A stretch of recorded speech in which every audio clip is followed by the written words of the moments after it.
The third concept to think about when we're making our maps is the figure ground relationship.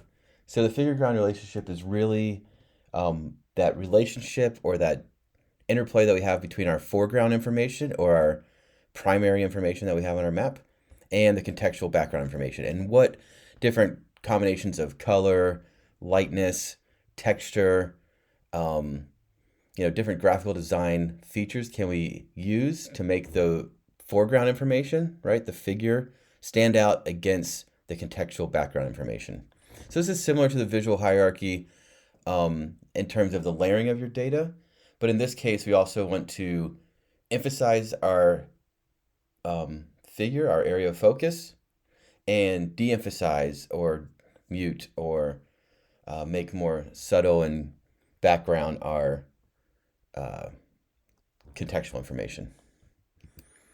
And then we can think about, just images of this in art and design that emphasize this relationship between foreground and background, right? You can see here in this MC Escher illustration, how these black swans really stand out against the white background, and conversely, these white swans or geese really stand out against the black background.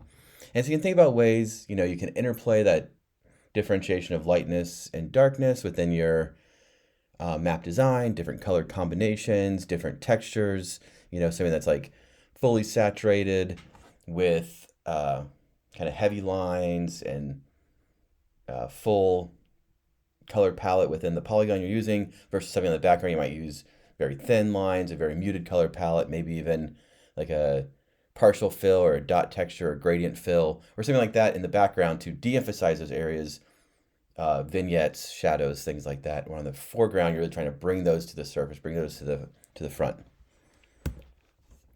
So there's a couple quick examples. Here's a nice map of landforms in Michigan, right? And so all the areas within Michigan are emphasized, right? All the different land covers in Michigan are emphasized. And this is a map that's made, using national data sets. And so all of these areas here in Canada, in Minnesota, Wisconsin down here, all of those are applying the same symbology that's being used on Michigan here, but then being de-emphasized or muted so that the foreground information of Michigan, the land covers of Michigan, are really standing out. Another good example here, you can look kind of immediately at the title, Warming Globe, Waning Winter. We can say, okay, from that we know that the thing that is emphasized in this map is probably going to be anomalies or changes to winter weather in the Arctic that has to do with the increase in temperature, right? Or in this case, the less snow cover, right? And so we can say, from our title of our map, from the purpose of the map, that's what we're trying to create.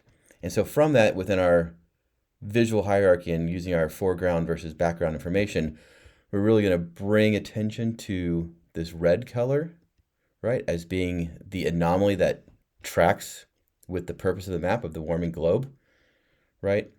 And then secondarily have this blue, which is changes in the other direction, where there's more snow than there was in the past, and then our area of focus, and then our background information. So really trying to play into that idea of visual hierarchy, really emphasizing the foreground information versus the background information.